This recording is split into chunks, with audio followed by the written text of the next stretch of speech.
Two. All right. And we are back from the outstanding episode, Square Table Degenerates. I know we're a little early, guys, but we're in the house and, we have lovely company. I'm not going to keep the help waiting or keep the guests waiting to help. You're here to clean my house. I'm not going to keep the guests waiting, not that we couldn't small talk it up, but there's no need to. Let's let the stuff expose here on stage live on YouTube. But we welcome to the show author, Mr. Joe Lansdale. How are you today, my man? I'm good, man. Thank you for having me. That's good. That's good. What you sipping on there? What you drinking? What you got? Coffee with chocolate.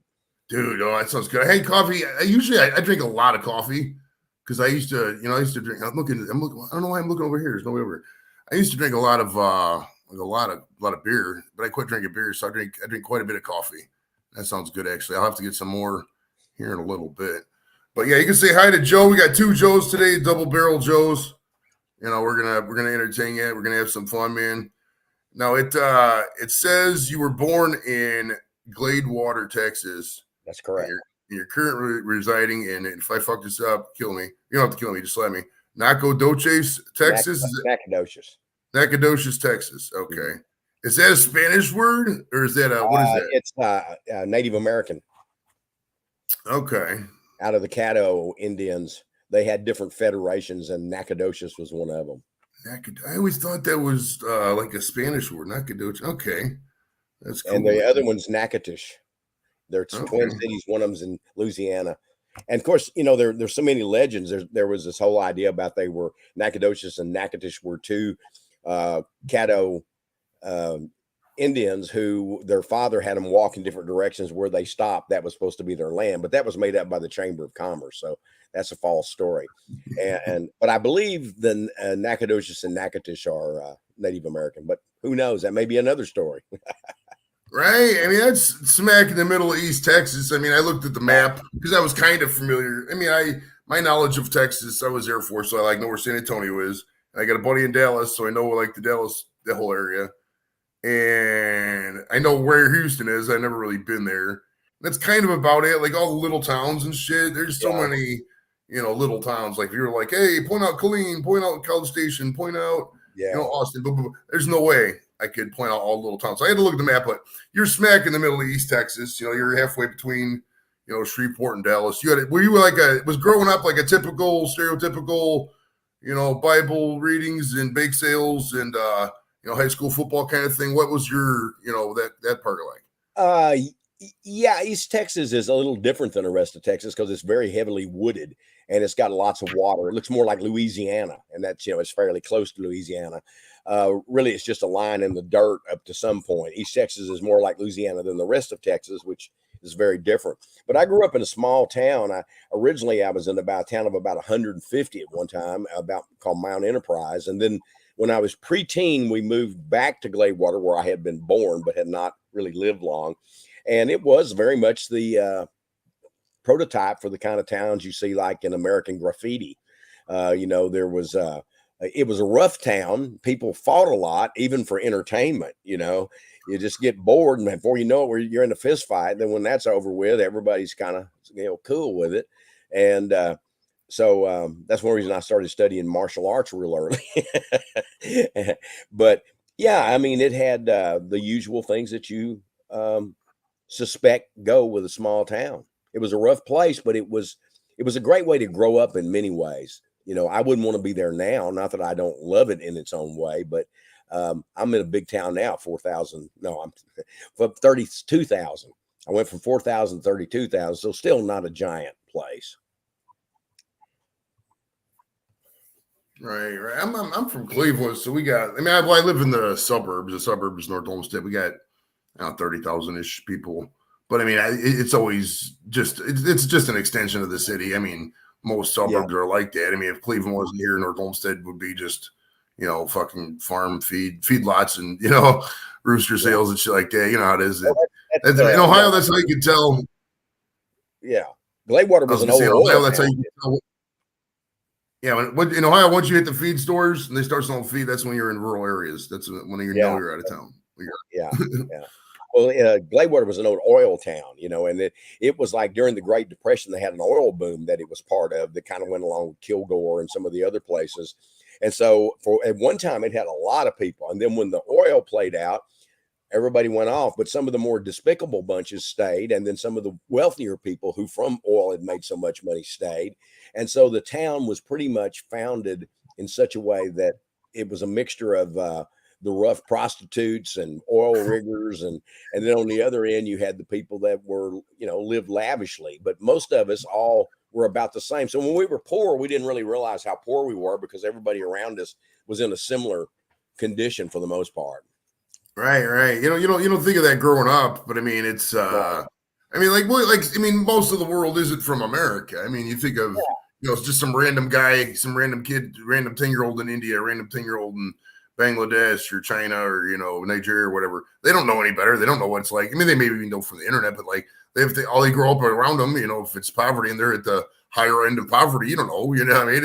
It's just the other day, it's kind of funny how you really just put yourself in somebody else's shoes. Like, I'm sitting here, like, there's some areas of the world where this garage would have three families in it. You know what I mean? Yeah. It's crazy to put yourself in that shoes, man. It's wild. Yeah, you know, my dad used to say if it cost a quarter to ship, we'd have to throw up. So, you know, that's so we were poor enough, but we never really thought of ourselves as poor. We thought of ourselves as broke. And you know, broke is a different attitude. That means I can get better. And you know, that's what happened. Well, we always joke amongst my friends that we're always broke. I mean, does that mean we're flat broke? No, but I mean, it means we're not gonna spend money on frivolous stuff just to spend money on frivoless stuff. You know, you gotta be practical in order to fund, you know, your lifestyle, man. It's just the way it goes. True. Now it says your dad you were the son of a mechanic. My dad was a mechanic. He couldn't read or write. He was born in 1909, was 42 when I was born, went through the Great Depression. He used to ride the rails and go to carnivals and fight in fairs for money. It was kind of the beginning of wrestling, professional wrestling, because he also boxed. And so that's kind of how I got started early in learning about that sort of stuff. Of course, he had already quit doing that. By the time I was born, he was 42. So and he was in his 50s when he started showing me things. And then I went from there to the Tyler YMCA and began to study what was available. First, it was judo, then it was hapkido, and then it was taekwondo, kempo, Thai boxing. I mean, because people were always coming through to the junior college that was there, you know. Right. Okay. Well, what was the first car you remember him?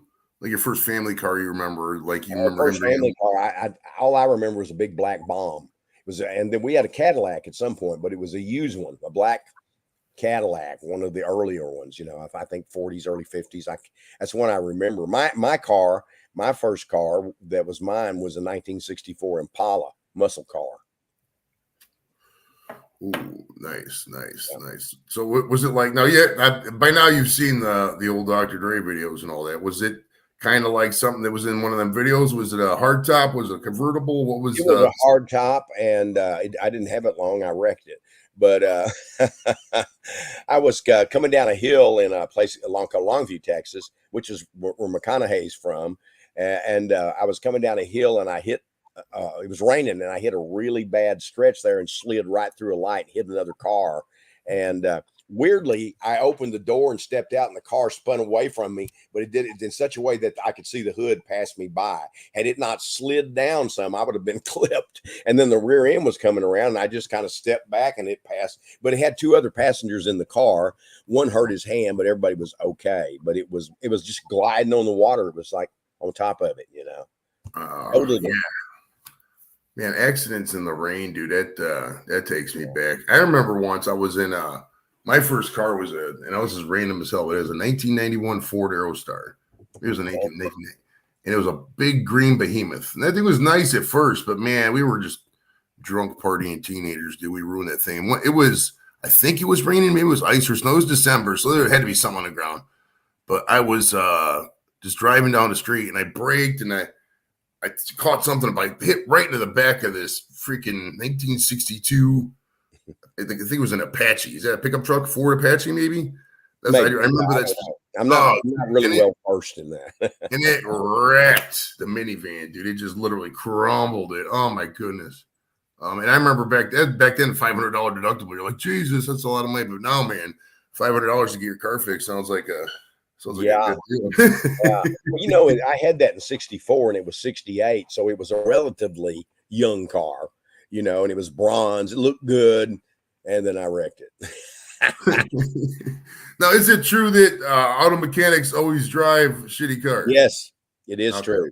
My dad was so busy fixing other people's cars that he had one. He would like put the wires together to start it, and all that kind of stuff. And you would think, well, he'd be driving the top car, but it's not because, like I said, he was so busy fixing other people's cars.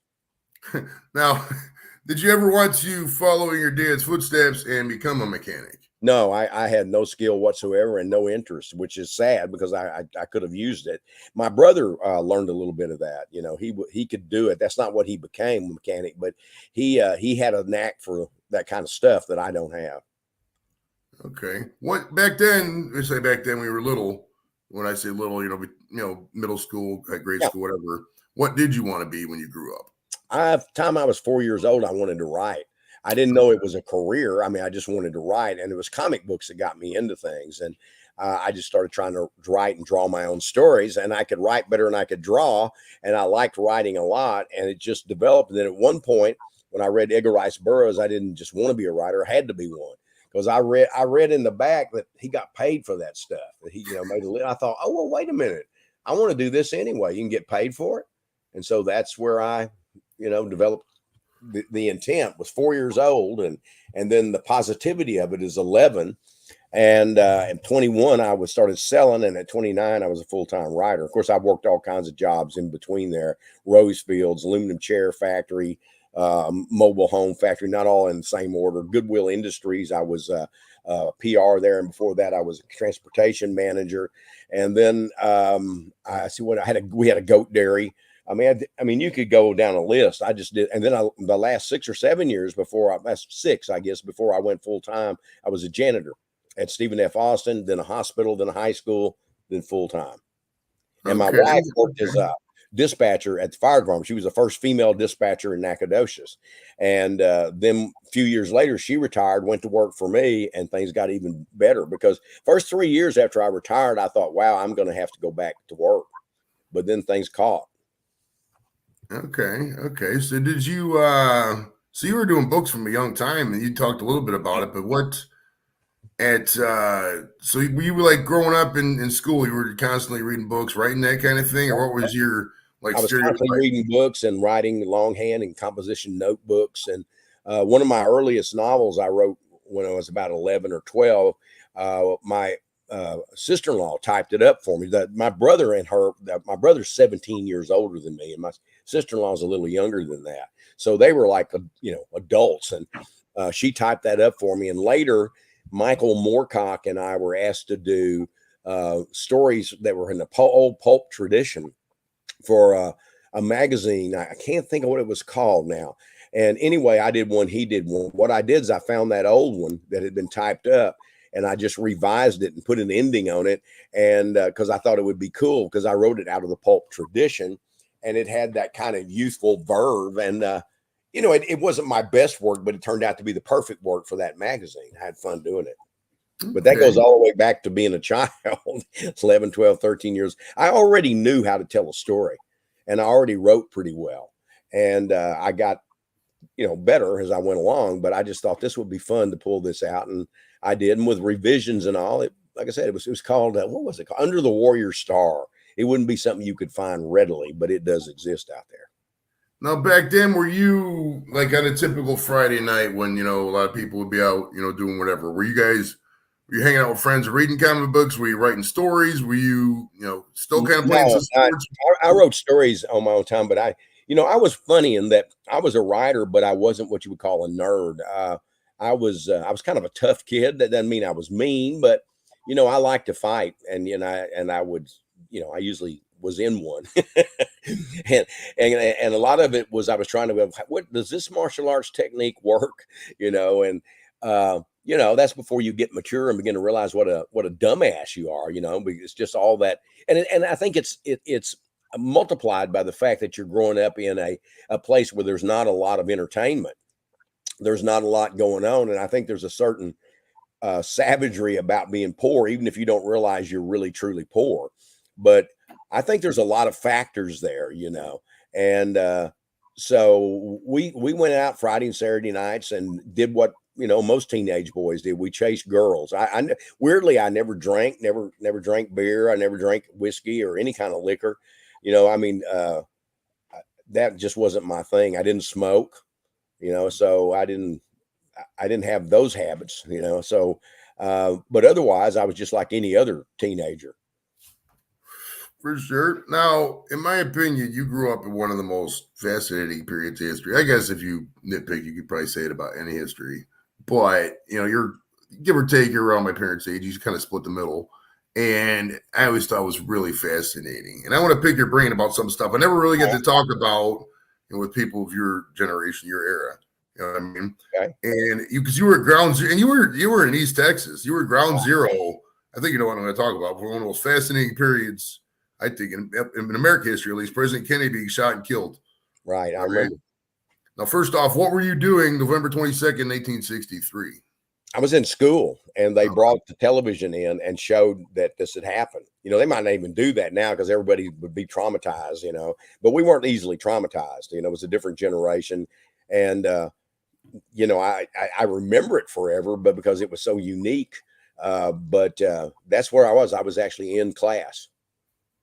Okay. Did this, we were in middle school, I'm assuming, did this affect, this 11 years old, I think. Okay. So you're sitting there in what, 5th, 6th grade. What is most of your class? This is kind of unprecedented. We've never really had a president been shot, at least in added footage of it, that kind of stuff in the TV era. Were you guys like freaking out, talking? What was the teachers doing? We couldn't believe it. But a lot of people said if he came to Texas, he would be assassinated because you had a lot of really redneck people that didn't like Kennedy. They didn't like that he was a Catholic, which at that time for a lot of people, that was a big deal. They didn't like that he was youthful, which is pretty weird because now we're dealing with two guys that are old. But back then they didn't like that he was youthful. And, and Jackie was really popular with just about everybody, his wife, but on the whole, people were just kind of devastated.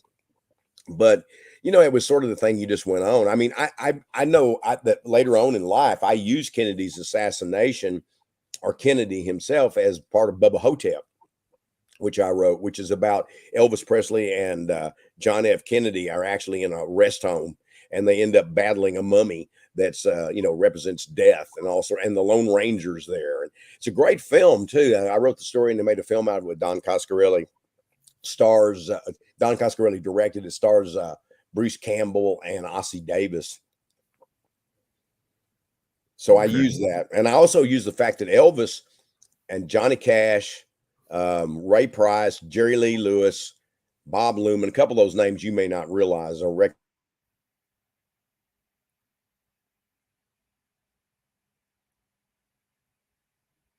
Uh-oh. Yeah. Oh, there you are. They came through there and performed there regularly. And just down the road from me where I was living before I moved, I was probably about 4 or 5, moved to Mount Enterprise, I would hear them on the radio, and I didn't realize they were live down the road in the radio station, just maybe a mile, if it's that much from me, Okay. And yeah. So, all that was going on. Rock and roll was being invented at that time, Little Richard and everybody else. Nobody had ever heard something like that. And they never will have that moment again, that moment when there's such an amazing transition. There were sort of moments of it, like the Beatles and so on and so on, but there weren't many. After that, everybody else was sort of like a reflection of the Elvis and the Beatles, who came along somewhat later. But and on top of that, it was a time when racism was just all over the place. It was civil rights didn't have much effect there till later. And I remember when they, integrated the schools. I remember that being a big thing, And so the 50s and the 60s have a lot going for them, but they had a lot wasn't going for them like that. And gay people didn't have any rights. In other words, being gay meant you were going to be dead or hurt. That's what that meant, if they knew, Right, if they knew. A lot of people just didn't talk about it. You didn't talk about it. Transgender. Get out of here. There wouldn't have been nothing that was, it was that way it was. I remember seeing black people go to the back of a restaurant when they were able to go to the back of a restaurant, and they would slide their food out to them from the back when like a little slot, you know, and and I saw some violence against people. Fortunately, nothing that resulted in death, but just sort of, you know, what are we going to do? We're just let's go find some black person and beat him up. There were people who did that. I never was involved in that kind of stuff. In fact, I was a civil rights supporter. You know, I was a fan of Martin Luther King and John F. Kennedy, Robert Kennedy, you know, all that stuff. So they were all, you know, John was killed, and a little later you had Robert Kennedy and you had Martin Luther King. Not to mention a number of other people that are not as well known now, but had some prominence then, like Medgar Evers. Now, real quick on the Kennedy thing, is there any conspiracies, do you believe, or do you think it was? I believe Oswald shot him. End of story. Okay. Yeah. Common sense. I mean, it's. I mean, if you go to the book repository, I've been there. Yeah, and they got a museum. If you're ever in Dallas, it's a cool museum. You go up there, they didn't touch anything they left. They might have like done like a historical re-rendering or whatever, Right. but it's historically accurate to 1963. And they have little X's on the street where Mr. Kennedy was shot. If you scope a gun, you could easily get off. Yeah, I mean, they made a big deal about how hard those shots were. They weren't hard at all. And besides that tree was there, wasn't that high then, so you would have had a clean shot at him. And I've just always thought, you know, people just make a conspiracy out of anything. A friend of mine, Bill Paxton, produced a film that with I think Tom Hanks that was about that day, you know, and they had all of this stuff about him, and it was, you know, it was interesting. But when I was at the museum, they had Bill, who had died by that point, which all made me very ill because but he had him on there talking about when he was little. They took a picture at him in Fort Worth where John Kennedy was speaking, and he told the people at the museum, said, you know, that picture probably still exists. And they did. They found it, and there's little Bill sitting on his dad's shoulders, you know. Yeah, well, I mean, and I think a lot of it, Joe, is that like, and shouts out to Paul. We'll get to this in a second. That's on the questions list. But I think a lot of people want to believe something isn't that simple. They want to believe something's bigger, something's a giant conspiracy, and they will just read into anything. And I know people with their heart of hearts, everything in their soul, they believe this or that or whatever it is. Yeah. And at the end of the day, man, if they want to believe that and they just die like that, I don't have the energy to break it down anymore to tell them. You know, I don't either. You know, it's some of these conspiracies. Oh, somebody's asking Queen or Beatles. Beatles, of course. Without the Beatles, no Queen. But anyway, moving on. But I think that a lot of people just can't imagine somebody that was this prominent with this much power being killed that easily. And you also have to remember, in those times, they weren't as well protected as now. You could walk up to the White House, you know. There was a point in time where you could go there just to get a tour or something. But obviously, that was then, not now. I like so much about the 50s and 60s and even the 70s. But after that, I'm not as enthralled. But when I look back, the reason you're enthralled in the 50s and 60s when you live through it is you're a kid. And so everything's new, everything's exciting. You don't have to pay bills, and your parents are over there sweating. God, it was so much better in the 40s, you know, and or whatever. You know, they're worrying about the things that you don't know about, and then now you're worrying about those things, and so you look back nostalgically at things that aren't always that nostalgic, really. People do that now with the 90s. They do that now so much with the 90s. So much. The 90s was not like yesterday to me. Right. I know. And it's 25 years ago, man. The minimum was 25 years ago. It's fucking wild to think about. But people do that all the time, Joe, with the 90s. They nostalgify the shit out of the 90s. And it's starting to get a little old, if I may be real, because it's like, I mean, look around, go to I mean, if you even find them all, but go to a Walmart or go to any place where there's people or a crowd, you're going to see the crowd. Look at the t-shirts, the non-sports t-shirts. Look at the themed t-shirts, you know, cartoon characters, etc. I challenge you to find one that wasn't something that started before the year 2000. It's usually like a Mario Brothers or a Superman or a Star Wars.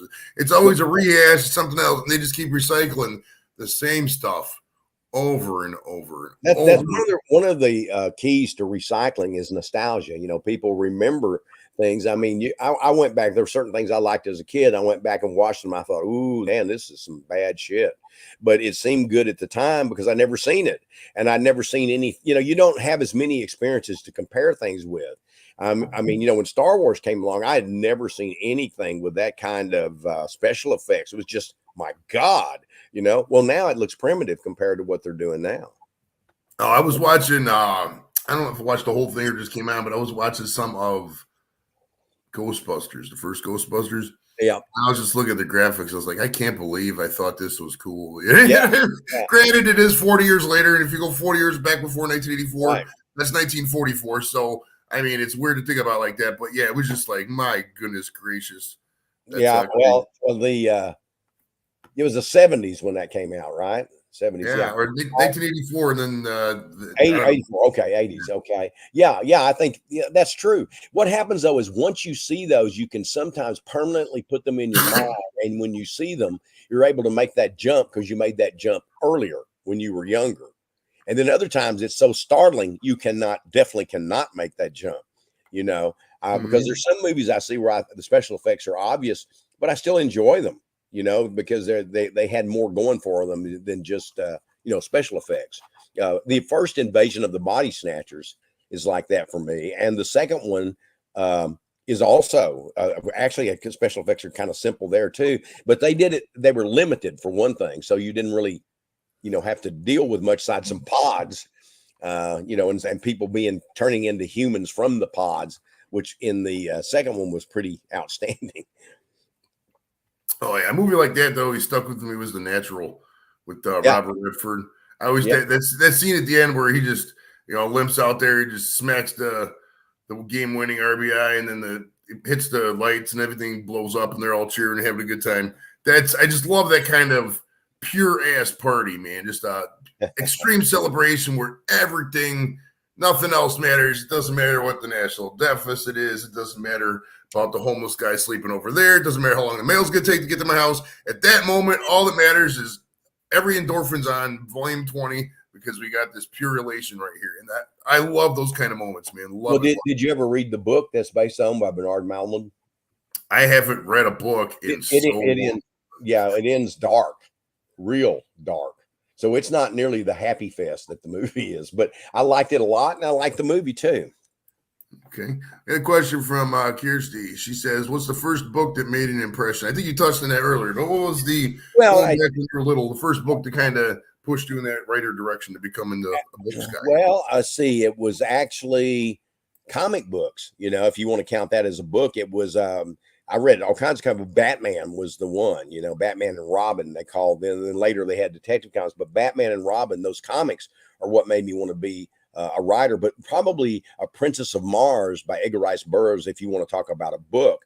But I'd read a lot of books that I loved. The Jungle Book was important to me. It's hard for me to just minimize it to one. Then later, of course, I started reading other books, Huckleberry Finn. I love that book. I still do. And To Kill a Mockingbird was very important to me.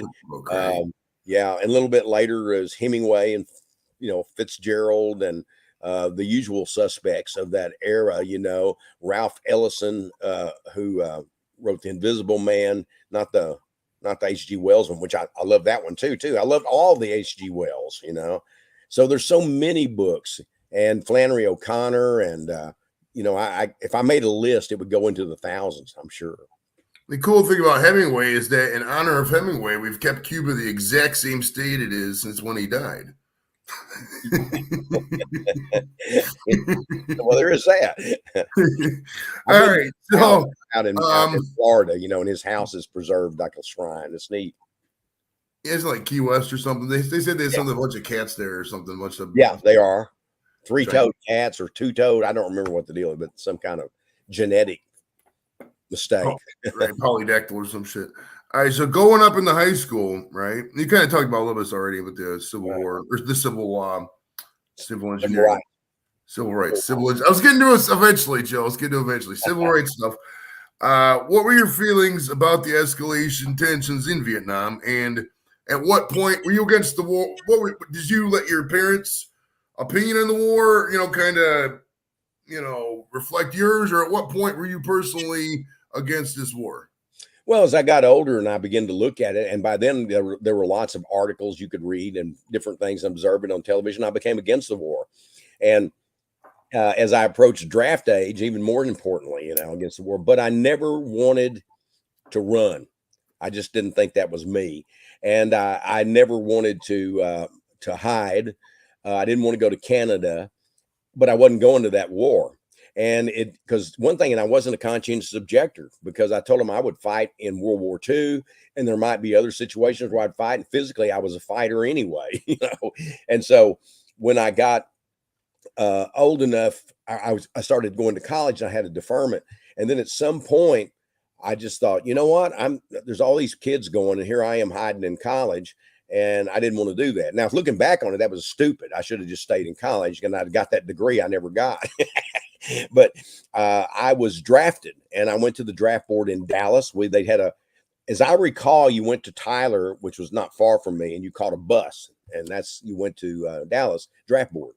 So when I went in, they did all the things. They gave me check me out, make sure I was, that I wasn't have one ball hanging too low or anything weird. And then after they checked me out, they had me go talk to the people at the well, no, that's not true. What it is that they said, all right, they lined us all up, and everybody started, they called names, people came up to be inducted. And I just walked up to the table around and said, I'm not being inducted. I'm not doing it. I said, I'm a resistor. They went, oh, okay. So they had me stand over and wait. So they put everybody else in. And then I had to go sit at the table, and they talked to me about what was going on in my life, and stuff like that. And my brother was a captain in the Army. And before that, he was in the Marines. So we had a different viewpoint about Vietnam. But he was a professional soldier. That's what he did. And I told him, I said, I'm not going to do this. They said, well, we can put you training people in self-defense and martial arts. I said, no, because it'd just be another way out when I should, I'm just hiding. And in fact, on that, I don't trust you anyway. And so they gave me a psychiatric test. And then they said, okay, I tell you what, you go home in about 2 weeks, catch the bus again, because it'll be there. We're bringing in more, and come back. So I did. And I went in, and they said, go see our psychiatrist. And I went in there. I was in there maybe 5 or 10 minutes. He said, go. So he gave me a 1Y, and I went out. That means not unfit for military service. So I really lucked out, but I felt like I was being patriotic. That was my viewpoint. I didn't want to support a war I didn't believe in, so I didn't. And so fortunately, it worked out for me. I think probably the reason it was near the end of the war, and it was starting to wind down. So I think they were working towards closing it out, and they probably looked at it and said, why have to deal with some guy that's just going to be trouble? Because I'd have been trouble. I had hair down to my waist then, and stuff, and I always looked like the classic hippie, but I really wasn't quite any of those things. I was just I was me.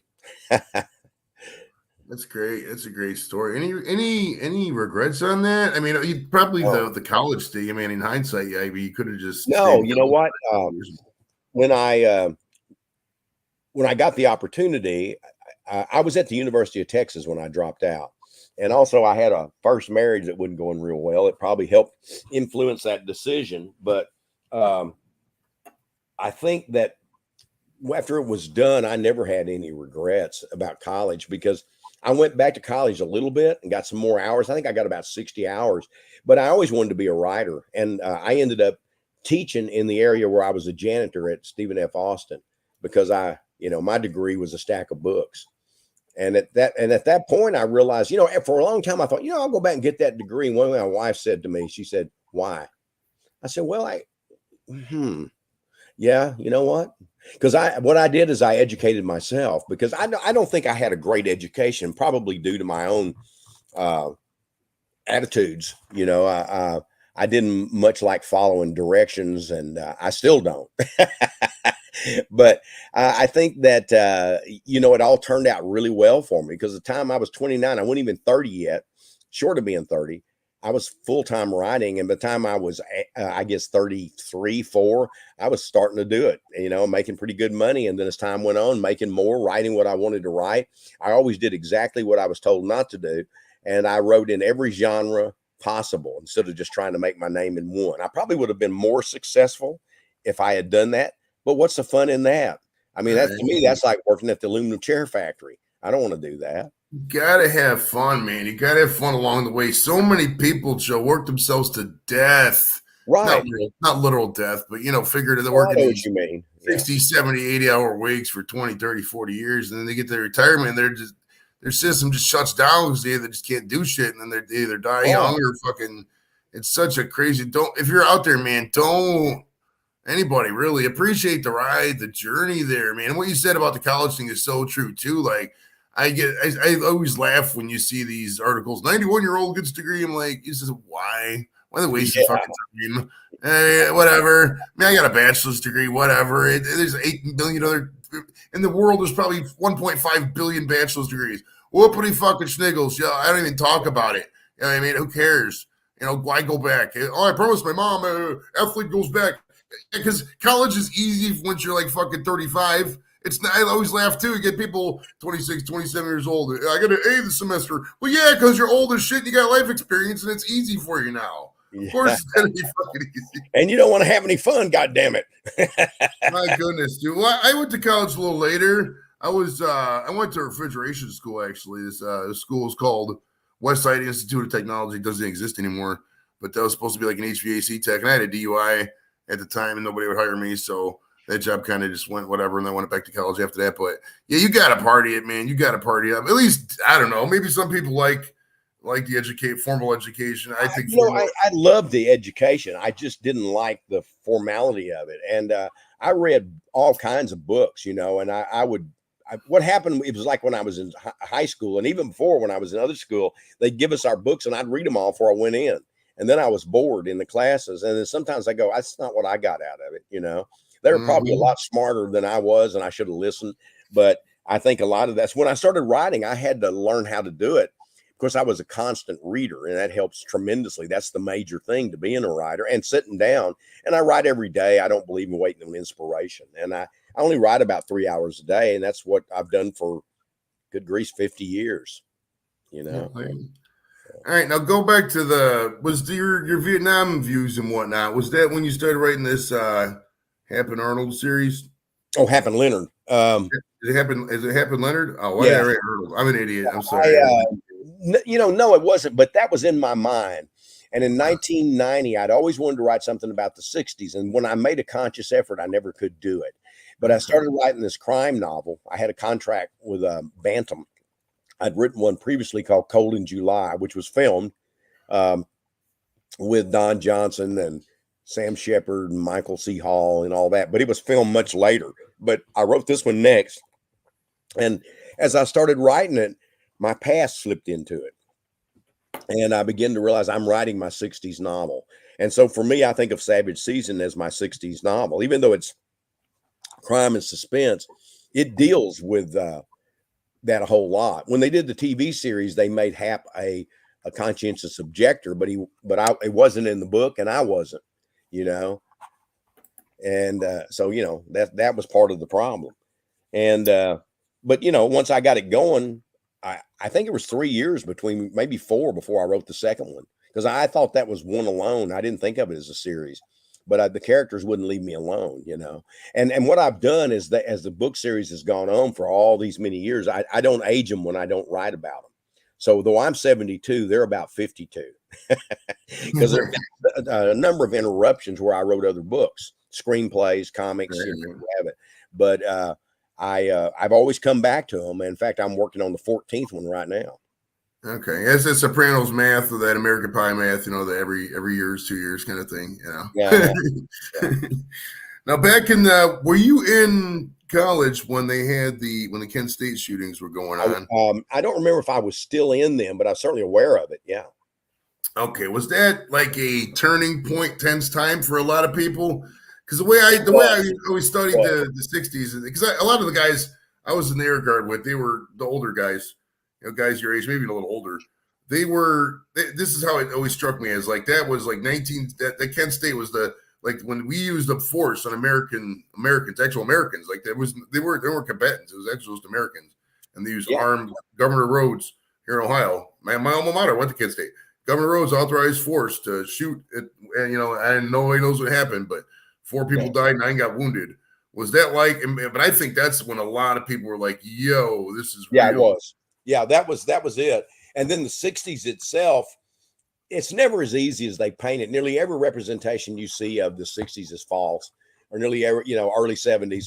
It's always like, hey, man, guys. And we weren't all like that. In fact, there was very little of that. Haight-Ashbury period was probably the hippies. And after that, there wasn't. It was just a different factions of people being, interested in a lot of the same things, but often having different divergent views on that.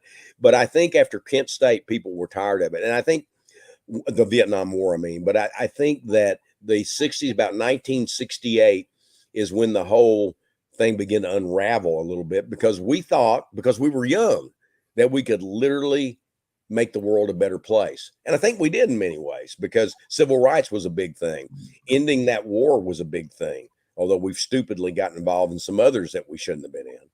But ending that war and civil rights, and the fact that women's rights were beginning to grow towards the end of the 60s and the 70s, you don't really realize how bad it was for women unless you were in that time.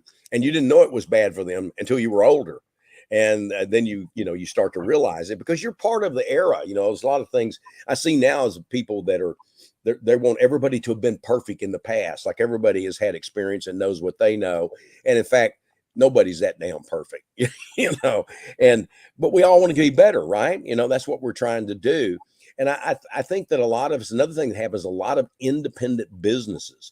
When you look at the computer business, which I have mixed feelings about the internet, but nonetheless, that came from a bunch of people just, what can I do? A bunch of independent people, So all that period, the 60s and partly the 70s, is really the kind of way station for a lot of stuff that goes on now. I see all this boomer stuff, like all boomers are out there, doing this and that, which is bullshit. We're just as varied as we ever were. It's just like picking your generation or one later, they're all evil. Now, of course, the current generation is evil. So, Well, it's funny. I'm joking. It's funny though. It's funny with the whole generational thing, Joe. It's Yeah. like there are some boomers that, and I don't know if it's all because the people who share this stuff is boomers. I'm 47 years old. I'm high too. So it is what. Oh, back to the stoner stereotyping thing before I get into the generational wars. Yeah, that whole hey, yeah, man, dude. People who smoke weed are not like this. Like, I'm very motivated. I got a bunch of kids, a house, a job, etc. Did I say the house part already, etc.? But like, I'm always doing something. I'm spastic. It's rare. I'm sitting around watching the Three Stooges eating a bag of chips. Ask anybody in the chat, they know. So I'm always trying to. I'm preaching to the choir here, but at the end of the day, don't treat the stoners like that, man. We just like weed. And we're just trying to make the world a better place. But back to the generational war thing is funny, because it's like there are some things, and like I said, I'm not sure if it's bots. Half the time it might be bots, but I've seen some friends that are, right after the baby boom, right during the baby boom, smacking there, share some of the most obviously fake stuff, man. It's really funny, and it sucks though, because like some of the older boomers are starting to be in the geriatric area. My dad's passed away; he was technically a boomer, and them guys in the late 70s. They get falled for by realistic looking scams. This shit is realistic looking. If you're barely technology savvy and you're out there, and my grandma, my grandkids in trouble. Yeah. Oh, it pisses me off, dude. Really I know. I'm reasonably technically savvy, but I certainly wouldn't call me a techno. But it's like we have the greatest generation, the ones who fought the war, but we also forget that a lot of the people that came home from that joined the KKK. They were John Birchers. I'm not saying all of them, but I'm just saying there's no perfect generation. And that whole thing with McCarthy and communism and putting people out of it, all that's the same generation. It's just, and my generation, you got great people coming out of it, and assholes, the whole thing. It's just the way it is. The people are people. The biggest problem we have as humans is that we're human. It's also our greatest strength. Yeah, Oh, have you 100%. ever realized that your greatest attribute is also your worst thing, your worst component? Like if you're loyal, that's a good thing. But people can use loyalty to manipulate you. So you have to know when, hey, I'm not being loyal, I'm being fucked over. Oh yeah, well you have a big heart. I'm Yeah. Catholic. I grew up Catholic. I'm still be Catholic. I'm not one of these guys. Oh, I used to recover Catholic. I'm not active. I'm not going to sit here and act like I fucking, I'm proselytizing the word. I do the best I can in life, but like, so I try to look at people, in the best light. You know what I mean? But Yeah. you one or two people, you let them borrow some money or whatever, for example, and Yeah. then 2 weeks later, hey man. That shit just pisses me off. It's like you promised me to do something, Yeah. just basic common courtesy. Yeah. Even if you communicate with me, like, oh yeah, something happened. Okay, fine, just communicate with me. Well, they don't have the basic common courtesy, and they take advantage of my generosity, the bottom of my Yeah. heart, of money I could have spent on my family or somebody else who could have needed it instead of your little fucking drug habit. Oh, that shit pisses me off, dude. Well, I'm an atheist, and but I have a code of honor, Right. and I believe in that code of honor, and I live by it. And I don't understand when you have people that don't have one. There was a friend I had all through high school and after that for several years, and I was in a rough spot, my wife and I, and he wanted to borrow. It was just $300, but for that would be like $3,000 or more for now. And I thought, well, I don't really have it, man. But he said, no, look, I'll pay you back because we both worked as a janitor at the SFA. Said, I'll pay you back as soon as I get paid. And I said, well, man, you got to because I'm really going to need it. So when time came, he didn't pay me back. And then the worst thing, he makes it like I'm the bad guy because I want my money back because he promised me my money. Yeah, it almost came to that. And I finally said, no, you know what? I've got hints of who this guy was all along. This is it. And though we communicated every now and then after that, it was done. My friendship was over. And it wasn't about the money, although I needed the money. It was about somebody supposed to be your friend, and they lied to me, and he knew I was generous. And he took advantage of me. He knew my wife was generous. He took advantage of us, Oh So that's yeah. what I mean. Your greatest strength is also your greatest weakness. Right. Well, sometimes you just think back. You're like, this is just not worth my time. It's not worth the effort. No. I just don't care. I only got so many days left on this earth, and I'm not saying we're all going to die tomorrow. Hell, everybody, we could probably live another 30 years, but I'm not going to waste any of them 30, 40, whatever years we got left on some stupid shit from 20 years ago. Time heals all. I mean, whatever that $100 was a while back, inflation's going to take care of that soon, so it'll be looking bad, It didn't heal this. Right? Yeah, I don't hate him. He died just recently. I didn't Okay. hate him, and we spoke, and we had a history, and so there was always an affection there. But I just knew that he's not a person I wanted to be around anymore because he was so negative vibes, and that I figured that he was always looking for his edge, and one of those he took advantage of my generosity, took advantage of my wife's generosity. And it's not the first time it happened, by the way. It happened before and happened after. But I try to be very, very careful about it. And that's what life does. If you keep doing the same things over and over, you keep getting the same results. And so sometimes you have to just say, hey, I can't do it. I'm sorry. Right, right. Well, that's how I try to be too. I mean, I do the fundraisers when I can, and I see if it's an Yeah. authentic fundraiser. But I mean, at the end of the day, I mean, the entire world's kind of fundraisered out. I mean, we're all in this struggle together. We were all in the downs of the lockdown of COVID together. We can all be in the struggle together too.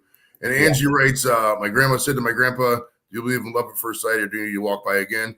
As far as love at first sight, I would say that it's not really possible because I don't really think the concept of unconditional love, as most people think it does exist, really does exist because there's always conditions. Well, there's the pure romantic love that they're talking about, but and I'm with you. I actually think pheromones have a lot to do with it, Oh and yeah. the appearance of somebody and your age and all that. But my second wife, which is the wife I was married to, still 50 something years, has Alzheimer's, and so these days it's a different situation, but still my wife.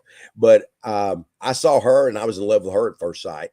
And most of that stuff passes, you because I'm, my first wife, I was in love with her, but then I wasn't. And I think somebody said chemistry at first. I think that's it. The problem is that chemistry doesn't always last, and that chemistry has to change and mature.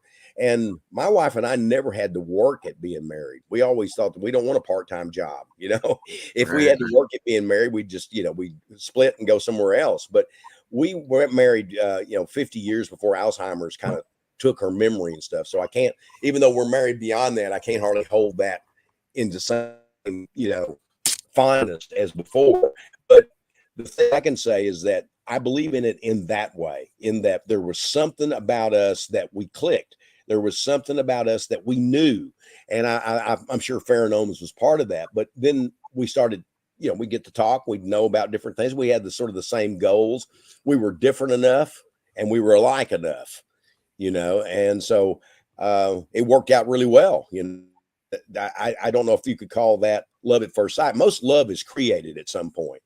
You love them in the sense that you lust them or you're super attracted to them. And then over time, you sort of create what matters because, if the two of you fit and the two of you've got enough in common, and as you age, you change, and so do they. And if you're happen to be changing in the same directions, it's going to work. If not, it won't, because there's no magic love. No magic love. But there isn't. That was pretty much fucking perfect right there. Like you hit everything I was going to say. Good job, man. Clap my hands in there. Well, I usually don't stop a live video and clap, but five because the perfect love is the parents and their children. Well, the lust thing. Yeah, I think a lot of people, Joe, fall in love with, or they think they fall in love. It's mostly lust, but they fall in love with like a stereotype. Somebody who at that point in time is checking every single box of the person they're attracted to. And no matter what, you could overlook whatever stupid shit they do, but they got a house, they got this, whatever, and they will do whatever. But then once that lust period is over, it could vary 6 months, 2 years, who knows?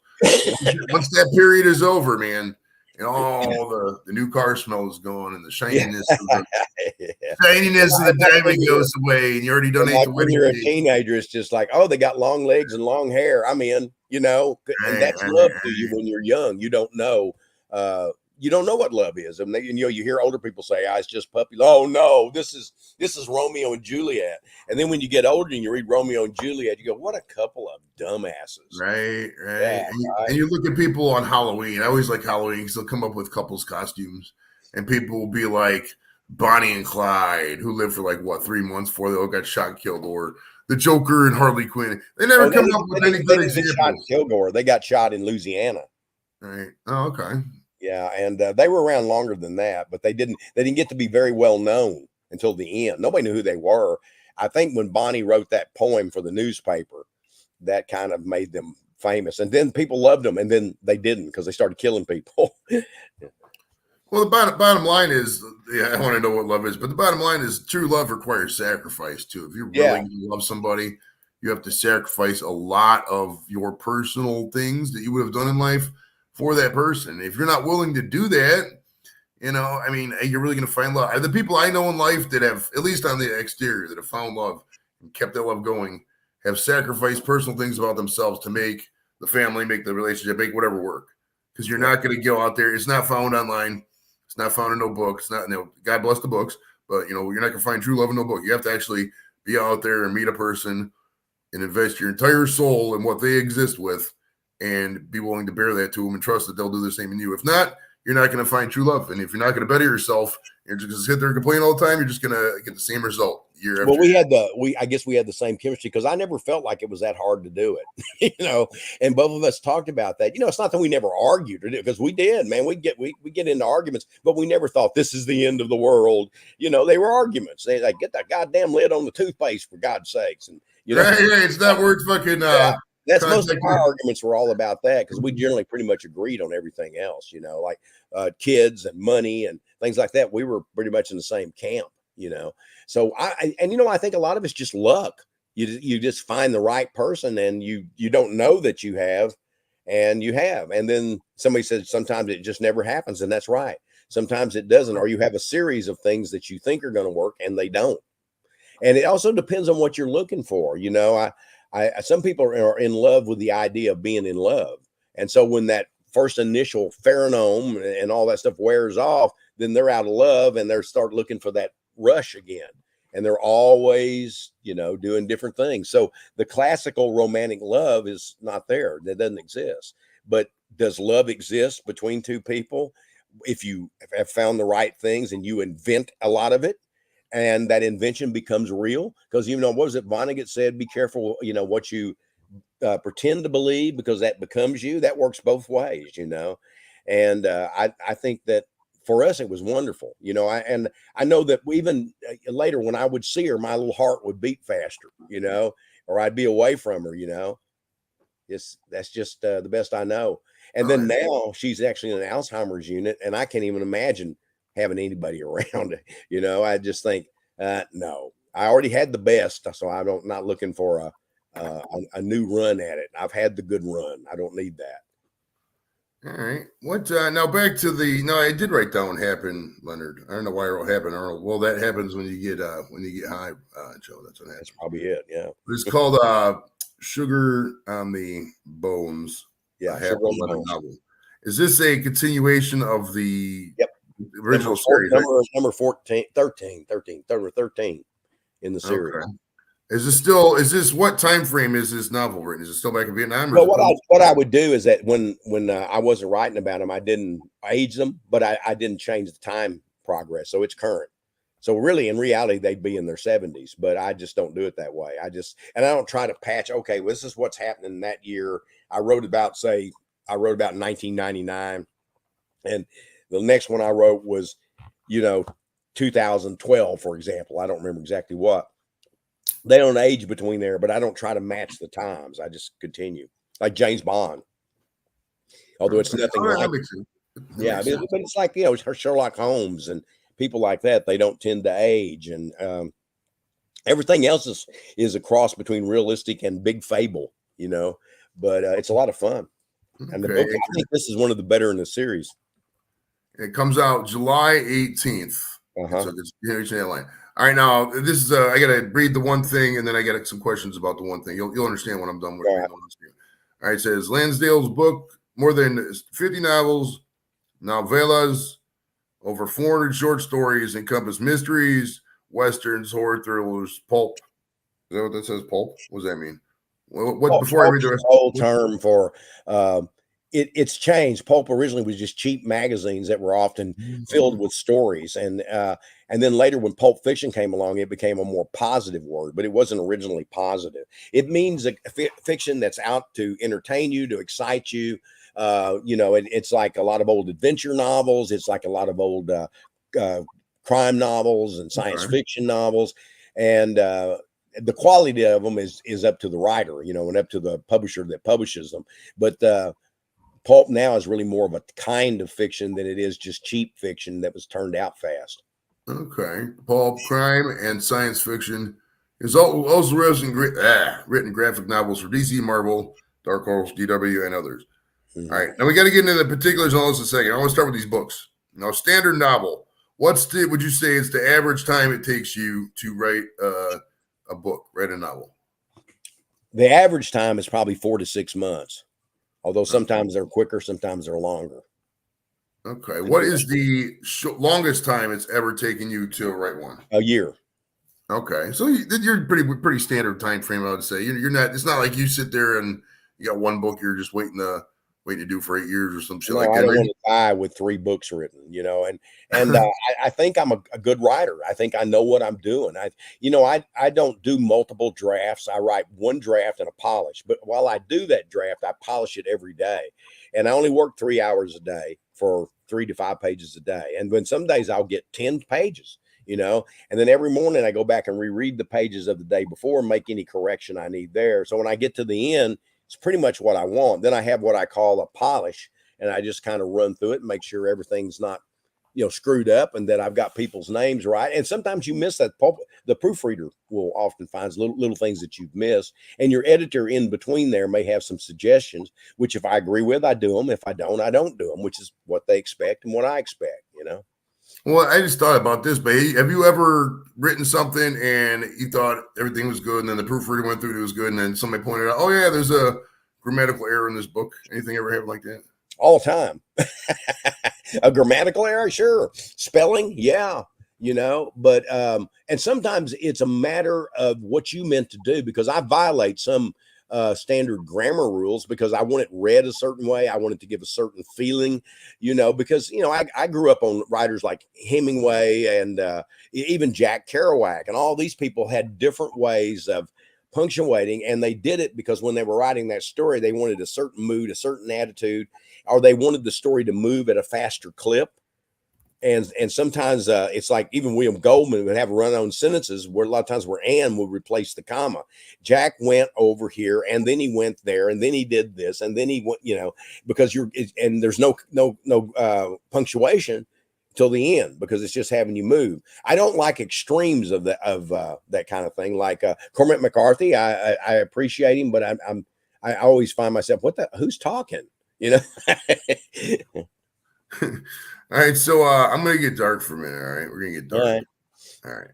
So, do you think it's permanently a different world when it comes to becoming a new profitable author? When I say new and profitable, what I mean by that is somebody who is, younger. They weren't writing books in the 80s and 90s. So, when you came up during this modern era and is profitable now making books. But it's like normally in times like what would you say to inspire your author? That kind of thing. But like, if we're being extremely realistic going forward, is author even going to be a job for a lot of people? What's your take? Nearly all writers, when I was growing up, though I didn't know it at the time, had jobs. They were like, a lot of them were journalists or teachers or whatever, or sometimes they were, just some standard job. And even some of the people that you saw their names a lot are sold, like Robert Bloch, who wrote Psycho for a long time. He did advertising and different things like that until he could, really do well. And he'd been selling since he was 17. Now things are not really much different than that. The only difference is that people are quick to self-publish, which is not always a good idea. I'm not saying it's never a good idea, but you're not being vetted by anybody. I had lots of rejections, 1,000 rejections, but and during the time that I was trying to, make it as a writer. And I think everybody wants instant gratification. They don't want to be told no. It's a different generation for sure. And I got told no a lot. It builds character, but it also made me be better at what I was doing, because I would go, those son of a bitches. And then I'd look at it, I go, ooh, they're right. I'd start, and you start realizing more when somebody was doing that as editors. But I don't go around showing people my work. What do you think about this? Because I don't care what they think. I care what the editor thinks, because he's the guy buying, and he's the guy who will make sure it's published, or you hope. And then when it's published, you just hope you make a contact between the reader. But when I'm writing a book or a story, I write like everybody I know is dead. I'm not trying to write for anybody. I'm writing for me. Otherwise, I start screwing it up, trying to figure out what so-and-so would like. Well, what's Aunt Harriet like? Will she be offended by that? I think I said an offensive word for her. You can't do that. You have to write the book as the book is. And then when you're done, then you can hope everybody likes it. And you can hope too that whatever you did and whatever you like, that there maybe's a crowd out there that has some similar taste. Well, most people, Joe, they don't know what they like, and I know that sounds horrible. I'm not trying to insult people. No, but I don't. There's the whole line from the Nirvana song, "Here we are now, entertain us," and that's how a lot of this stuff is. My goal isn't to, because I like the last guy I had on was a tight end for Michigan State. I bring on random people, authors, movie stars, rock stars. End of the day, I'm just bringing on people who is going to challenge me and entertain me, and people like you said earlier who say yes to doing the show. I mean, and you can't please everybody, because if I ask 20 different people, hey, who do you want to be on the show? Right. You're giving 20 different answers. So you can't be doing shit like that. You're gonna have shows like, okay, today we're gonna talk about stuff and things. What feels good? Nobody wants to hear that. They don't want to hear the most bland generic crap. They want to be intrigued to hear stories. When I sit down to write, or if I go to out for a signing, for example, and there's an audience out there, I don't know what I assume that most of them have come because they know my work, so they probably like it. But I don't honestly know what this person likes, or this person likes, or this person likes. And also, I write a wide variety of books, so they may really come because they like the crime novels, or they may come because they like the horror short stories, or they may come because they like the big historical westerns. I mean, I don't know. And then even within each one of those, there are variations. There's people, I like crime, but I don't like the way you do it. I don't, and that's fine. I'm no problem with that. But you just, if you start listening to that, you start trying to find this place. And some writers are very good at that. They can go, yeah, I know what that person wants, and they're good at knowing what a mainstream group wants. I'm not. So I just said, okay, I'm gonna do it my way. It's worked for me. And I know a lot of people love the whole true crime thing and that whole genre and stuff like that. But listen, guys, we're running out of crimes. And I know this is a very controversial thing to say, but if you guys want to be doing these stories and you want your kids to be writing the stories, we need more crimes out there. There's not enough people committing crimes. Everybody's sitting in the house. You know, you got to get out there. You got to have that period of 5 to 10 years in your life where it wasn't exactly the best period of your life, but God damn it, you had some fun. You got drunk and did whatever the hell you wanted for a while. Do that. You live your life. Push your limits for once or twice. I'm not saying go out there do it all the time, but once or twice in your life, go out there and see how much you can drink. See what it feels like the next day. See what it's like. There's this book way back in the day called How the Other Half Lives. And basically it showed what it was like for middle America and these jackass slum tenements in New York and how dirty and disgusting it was. And that book really opened up a lot of eyes. And I think that's what you need to do to yourself, to your mind. Open up your mind and do some things in life you wouldn't normally do, man. Well, I never did drink. I never been drunk. I don't know what that's like, and have never had any urge. But some people have it, and go for it if that's what's important to you. But it wasn't for me. I always felt I was already screwed up enough in the sense that I had all these visions that I wanted to write about, all these stories I wanted to tell. So it just never occurred to me. All right. Speaking of the AI stuff, because we were talking a little bit about AI, does the invasion of AI concern you as a writer? Basically, along those lines, do you think, my opinion on AI, at least when it comes to writing, and it might take some time, this might take a competent president. Don't take that to be an insult, but we need somebody our age or younger who's going to understand technology. You know what I mean? It might take a little bit, a couple of years. But I think AI is kind of dead on arrival because it's a copyright nightmare. It's pulling from copyrighted stuff to make uncopyrighted stuff. I don't see how this can exist. That's me personally. It's existed for many, many years. Most planes are not flown by the pilots; they're flown by AI. And pilots tend to land them mostly. And that doesn't mean that they can't fly them, but it does mean that AI is in everything. We're probably doing a little of that right now. And there's no way it's not going to be stopped. It might be able to be controlled to some extent or for some time, but it's going to win. You're not going to beat it. It's just like any new innovation, like when the internet came along. It'll never catch on. Well, it did. It'll never become what it's become, but it did. People will never go to the moon, but they did. And I think it's because there's a good side and a bad side to it. And the problem is that in creative things, it's a bad side.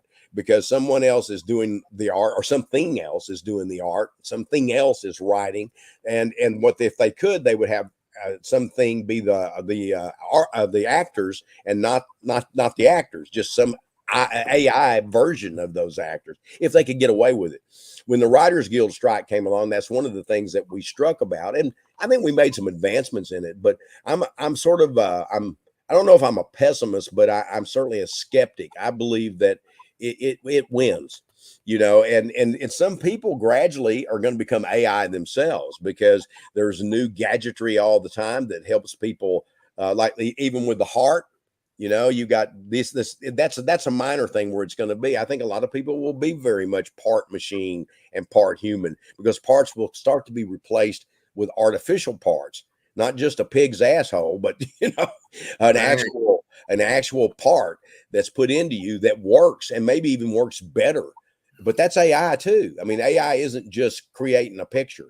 It's broader. If you ever read a Philip K. Dick novel, you start to realize that guy predicted this way back, 50, 60 years before it happened, 1950s anyway. So it's been longer than that. A long time. All right. Well, I got a question. I was actually going to ask this. This was the perfect time to ask this. This is from Kirsty. She says, what's the first book you got published? Well, I'm going to expound on this a little bit. Take me back. What was your first published book? And what does it actually mean, like, to publish a book? Like, describe back then when you said, my name is Joe Lansdale. I got a book published. What did that physically mean to do? It means, first of all, I finally got something accepted and I got paid for it. And, a lot of people don't realize that you don't pay for it. They pay you.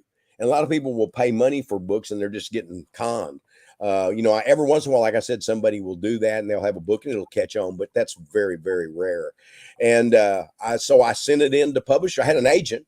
I had sold stories before that. I'd sold lots of short stories and stuff. So she took me on as a client. She was awful, but she took me on as a client. And finally, right after I fired her, she called me back and said, "Look, I've got this deal for you, and it's with Zebra Books." And so I thought, okay.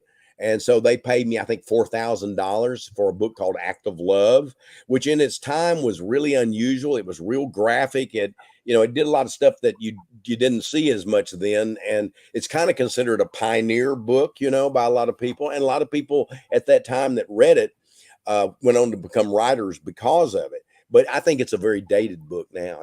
It kind of was a forerunner of Silence of the Lambs and Red Dragon and stuff like that, except it wasn't as good. but it did have its own influence. That's my first book. I sold 2 books in a row all within 2 weeks of each other. The second one was a pen name book called The Texas Night Riders by Ray Slater, which was done for a really cheap house, and it took me years to get paid. But the Act of Love thing did pretty good for me. And, those 2 books selling back to back and some other things I had lined up, included doing some ghost work for a Western writer, allowed me to quit and become full time. Okay. Now you touched on a little bit of how people pay to do this now. Is it in terms of getting published, is it easier now because people could just pay to do it? Or is it still, do they still have like book companies that pay writers to write books? Yeah.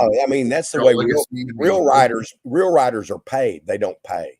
Okay. That's the best way of looking at it. Like, that doesn't mean, like, if I've been around long enough, if I wanted to self-publish a book, which I have done, then I do it through, Pandy Press, which is owned by me, my daughter, and her husband. But the difference is I already got a name. And so I like doing that on the side with stuff that I have that's older.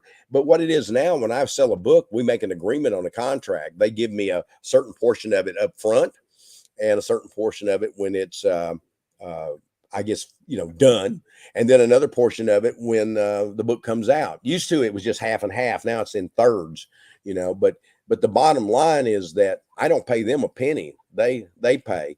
And normally they send you on a book tour, but not always, but normally. But I don't work for free. Okay.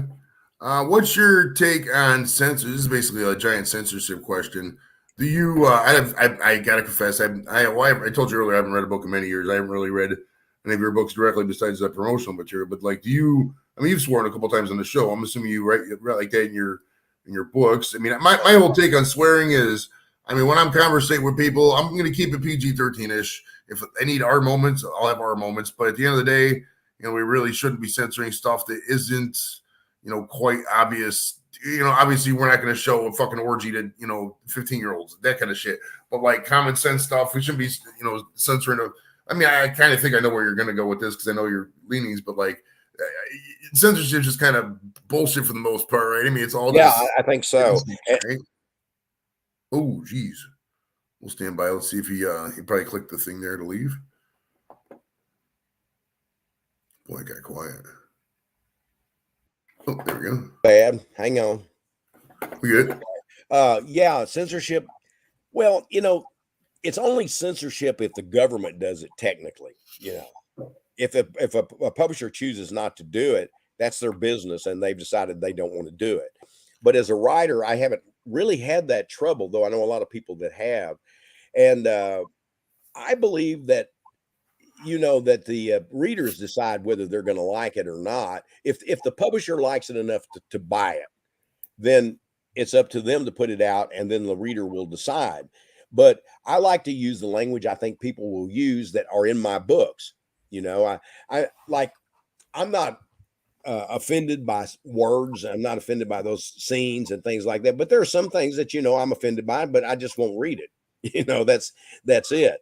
And I always try to use what I think the character would use. And I hate this stuff where everybody says, oh, we have to be very, very careful. We can't let that word appear because that offends a certain group of the people. Well, of course it does. That's why it's there. It doesn't necessarily mean that I'm even personally trying to be offensive, but it's because the character is offensive, or that character is a bad person. So they're going to use language a lot of times that people don't want to hear, because I'm not writing romance stories. I'm writing crime, and I'm writing horror, and I'm writing about a lot of times the average person or even the lower level group from which I came. So to me, I feel like that if you don't like that sort of stuff, don't read it. And then again, not all my stuff's like that.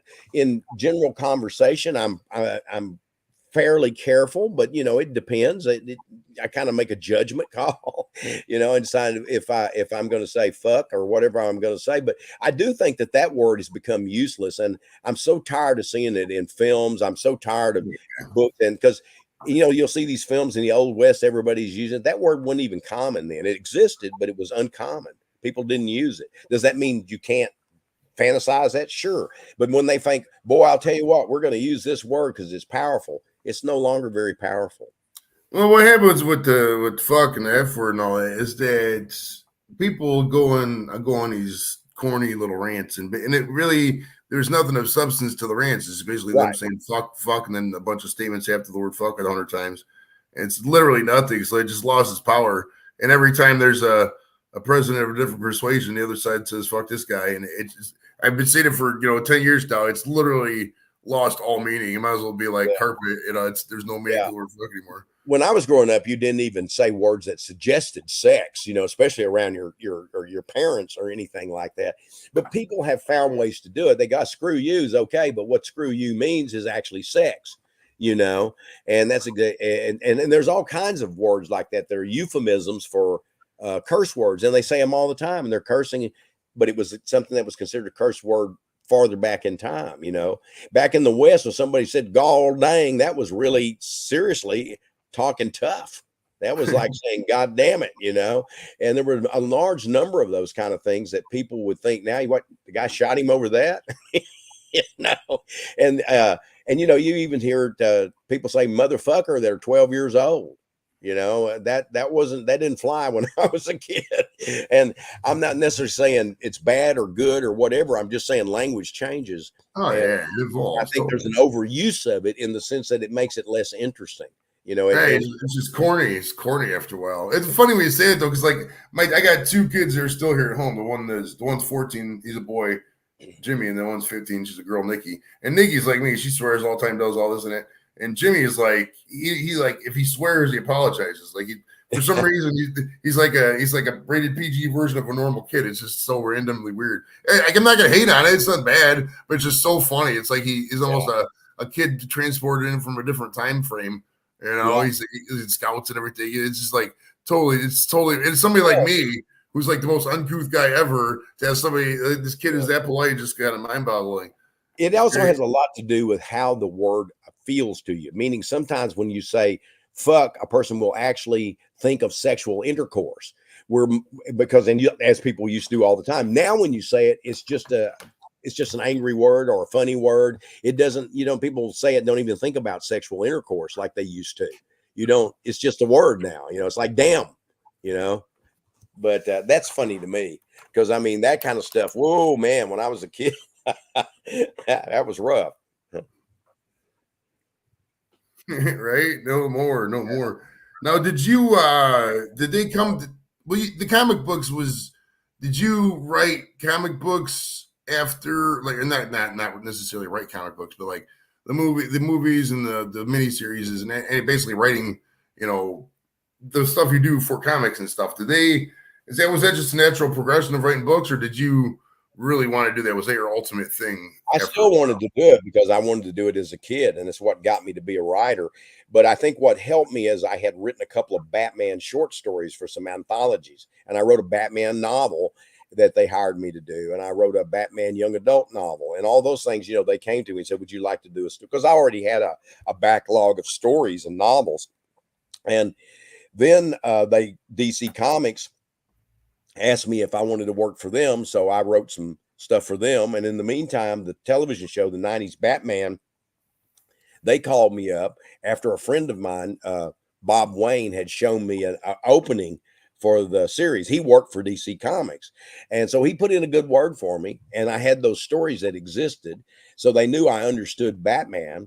And so when they called and asked, I said yes. And I wrote 3 for Batman the Animated Series, 1 for, I think it was called Batman and Robin, or the New Adventures of, or Batman and Robin New Adventures, whatever it was called. Then I wrote a Superman, which I did mainly just plot stuff in that.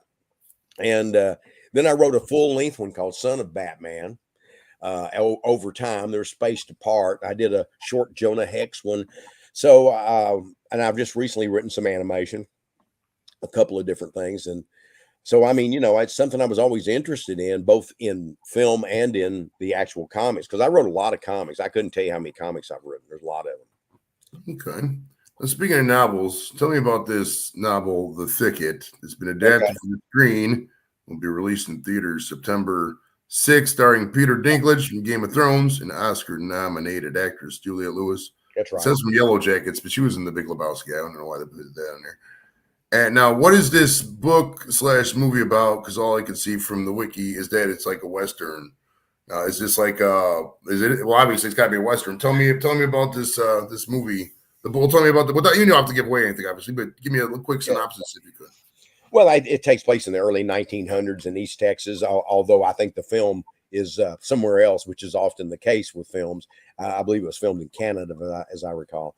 But the idea is that this guy's, this kid, young man, his sister is kidnapped, and he decides he wants to go after her, but he's just a kid.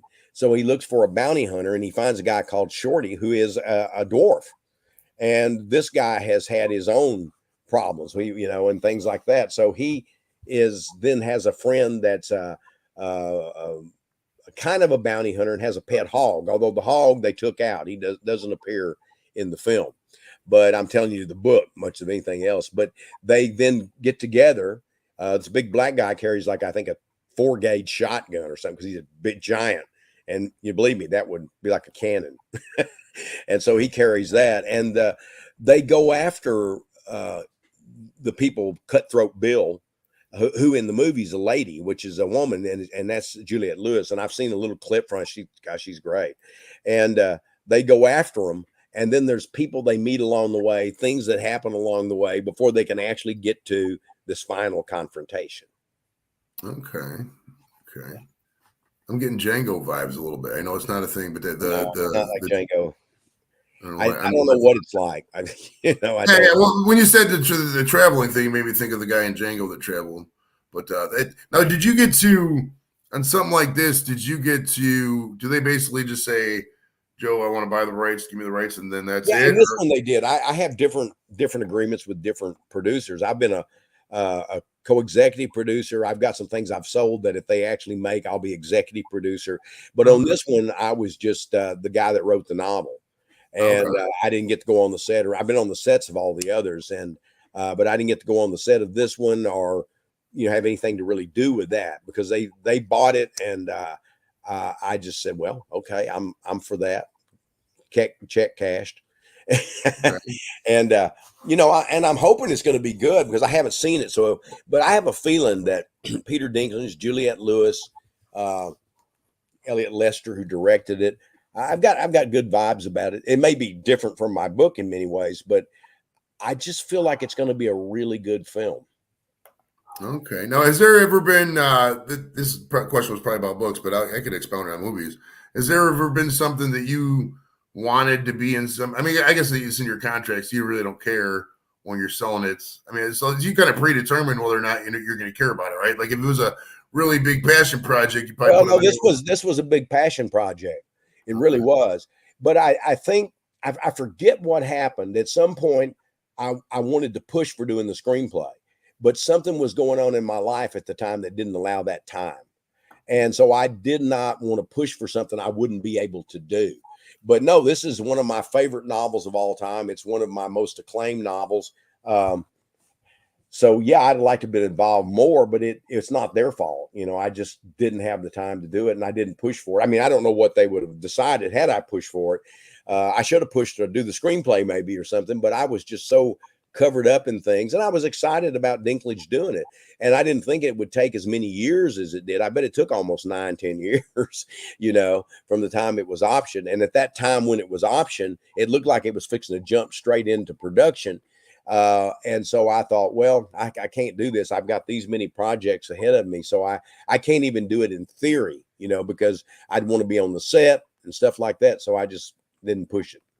Now, is this movie, it says Tubi's involved. Is this going to be on like a theater release and then it's going to come to Tubi afterwards? It's got a theater release and then eventually it'll be on Tubi too. But yeah, I think it's having a really big theater release, in fact. Okay. Let's see. A couple more questions. I have a feeling that this might be an Oscar performance by Dinklage. I really do. I hope so. Is there gonna be a premiere? Are you gonna get to meet this guy at some point, you think? I don't know. I mean, I've met a lot of actors because I was usually on the set, but I never communicated directly with Peter and I never met him, but I will be at a premiere in Los Angeles. Okay. That's nice. Now, was there any book you could recommend to somebody? And I would expound on this. I know this is the most generic question of everybody. I got a version of this question that I'll ask so you don't have to just, be like Titanic or some random ass book.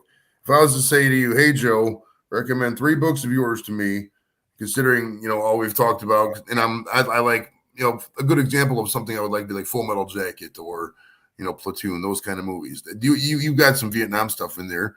What would you very little because I never went, but I have a character in the first Savage season that he did go, and he's the secondary character. They're pretty much equal characters.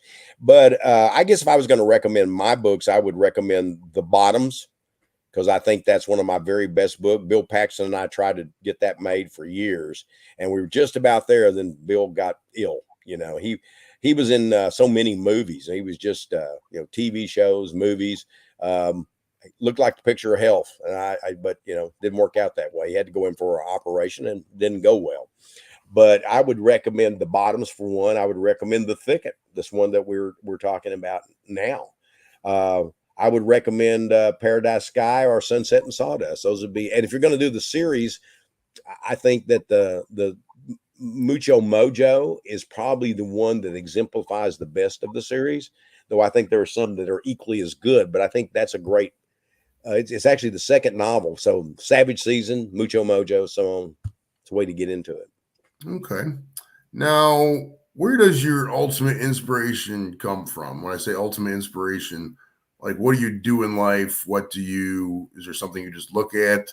Like for me, my daily I don't really have nearly as much to produce as you do because you're writing books and shit like that. But for me, for guests of the show, I just use my daily interactions, through work, everything on a lot of stuff online, and weed just to influence what people I reach out to. I think it could realistically get. What kind of thing? I mean, you say you don't drink, obviously, but like, what do you ultimately do, and where does ultimately your inspiration come from? Good grief. They come from everywhere. And a lot of what you're talking about, day-to-day interactions, that's some of it. The past is some of it, because the past better than some things because that had the greatest impact on you growing up. I do a lot of things that take place in earlier times. I got a lot of that from my dad, who was, like I said, born in 1909. My grandmother was born in the 1880s. She's gone now. She was nearly 100 when she died. She saw Buffalo Bill's Wild West show when she was a kid. And so, I mean, I got a lot of things like that in the past I've heard from. And, I'm interested in all kinds of things. So reading probably adds to that. Well, definitively adds to that. Reading fiction helps me understand words better. It helps me be more excited and creative. Good fiction makes me want to do things. Bad fiction makes me know I can do it, And, but I like all kinds of stuff. I'm reading some Joyce Carol Oates short stories right now. I read a book called The Secret History of Bigfoot, which is about a guy that's exploring why people are so caught up in this, or why they believe it, or why they don't believe it, or why it's possible, or why it's not possible. So it doesn't really come down on any side in generally. I think he's pretty clear that he doesn't believe it. I know I don't, but I'd like to. I wish it was, Well, I asked the one guy, there's this guy, Robert Clotworthy. I had him once. He's a voice for Ancient Aliens and yeah, Curse for Oak Island, all that kind of stuff. And I asked him, I go, He's like, well, wouldn't you rather just believe the myth? Isn't it more fun? And I was like, yeah, I guess what you say. I mean, because the internet being real kind of destroyed a lot of the old how it was back in the day. The mystique of like back when we were a little pro. You talk about wrestling and boxing and all that. Back when we were little, you could have the pro wrestlers with the cool story. Right. Yeah, they could go around. Now you don't have that. It's always those things. I'm a logical guy, and it's weird because I can write the strangest fiction you could ever imagine. But it's like I write supernatural stuff, but I don't believe in the supernatural. But I believe it when I'm writing it, and if I'm reading a good one, I accept it. Let's put it that way. I don't believe it, but I accept it as real while I'm reading or while I'm writing it. It's easy to invest that because I have the imagination for it. But when I put the book down, I'm back in the real world, and I want to believe in all those things, but I don't because I'm too damn logical. Right. All right. Couple more questions and we'll get out of here. When you are writing, are you writing on the computer all the time, or are you writing on hands of paper, pen to paper? What are you doing? Computer now. Okay. At what year? I mean, obviously you've been writing for 50 years at this point. What year would you say you transitioned to where everything you're like, you know what, it's got to go to the computer anyways. Everything's gonna be on the computer. What year would you say that was? 1986. Oh, okay. You've been doing it for a minute there. Okay, nice. Nice. Things went well then. And originally 81's when I went full time. By 83, it looked like I was going to have to go back to work. And then 85, things picked back up. And they've been good from then on. I mean, you have some years that are better than others. You have some downs, you have some ups, but I made enough that when I had the downs, I was okay, and then when I had the ups, I had money to put back. So I've been very fortunate, but you have some years, and when you're a freelance writer, you often think, it's over. It's all over. I'm done. And then something will pop up. You're writing a new novel for one thing. I'm always writing a new story or novel. So you're doing something that will sell, or something pops up that you didn't expect to sell, or foreign sales. I get a lot in foreign sales, especially Italy. And so, you got a lot of sources of income when you've been around for 50 years. All right. Are your old typewriters in the garage? No, I gave my typewriter away to another writer when we were still all using typewriters, and I've never had one since. I don't think I love the mystique of them, but I tried to write on one, quite a few years back. I thought, oh my God, I can't believe how much this has changed. This is, it's like having a crank telephone, except it doesn't work as well. I didn't take typing sophomore year of high school, and I got internet, and that was like 92, 93, something like that. And we got internet in 94, 95, and I just kind of learned to self-type over many, many years of chat rooms and everything, and I could type, whatever now, and it was all self-taught. My kids are the same, so that's the best decision I ever made. Real quick before we get out of here, though, let's talk about some martial arts, because I'm going to ask you a question. I need a recommendation for. I'm going to read something from your website and ask you a couple questions and ask you your thing. All right, it says, and forgive me, Shen Chuan, is that how you pronounce this? Shen Chuan is a striking, locking, and throwing art conceived and refined by Professor Joe Lansdale. It's you.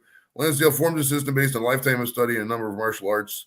And they list a bunch of stuff. His unique approach to jiu-jitsu is also a vital development in the system as the influence of Aikido and Aiku. I don't know how to pronounce it. Aikido.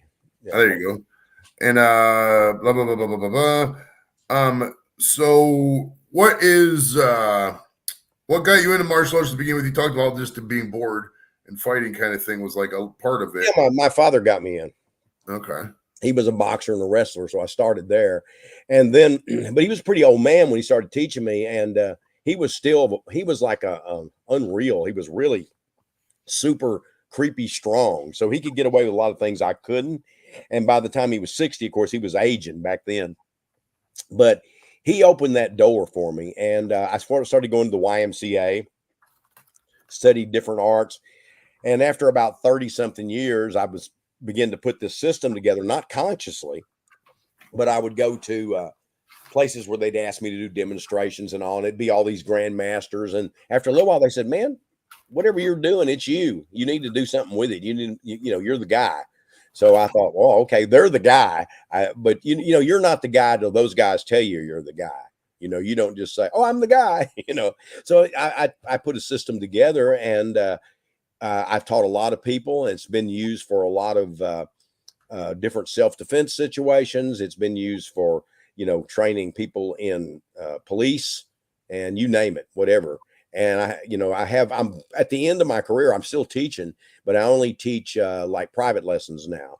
And I imagine about 2 more years, I will wrap it up. But I've really enjoyed my martial arts journey, and it and writing for me are just fused.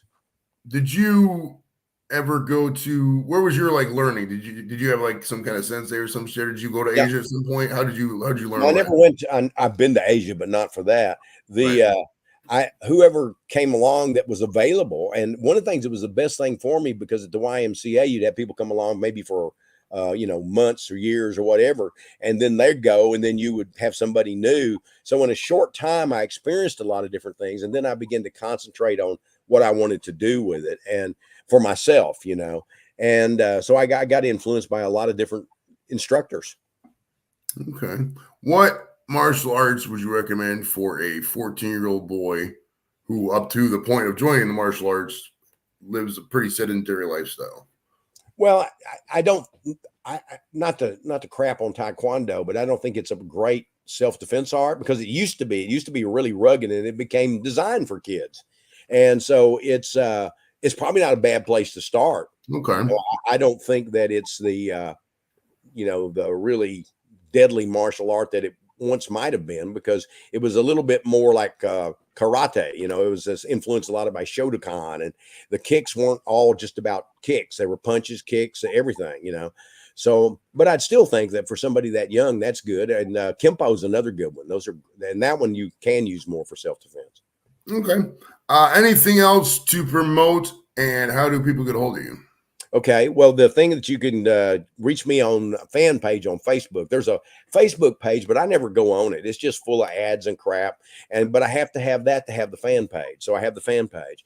I have Twitter, or X, I guess it's called now, and Instagram. Apparently, my daughter runs that, so I don't really ever see it. Unless she sends me something, so I know what's going on. And Right. but on the fan page is a good place to contact me, because I also have messages that you can come in and do a silent message, so to speak. But that's the best way. I'm all over the internet, so it shouldn't be that hard. Okay. Well, outstanding. We'd like to thank Mr. Joe Lansdale for joining us. I don't have any scheduled guests coming up, guys. We'll probably go live on the 4th, because on the 5th there's some kind of picnic. But thanks for coming out, everyone, and we will talk to you guys later. Bye. All right.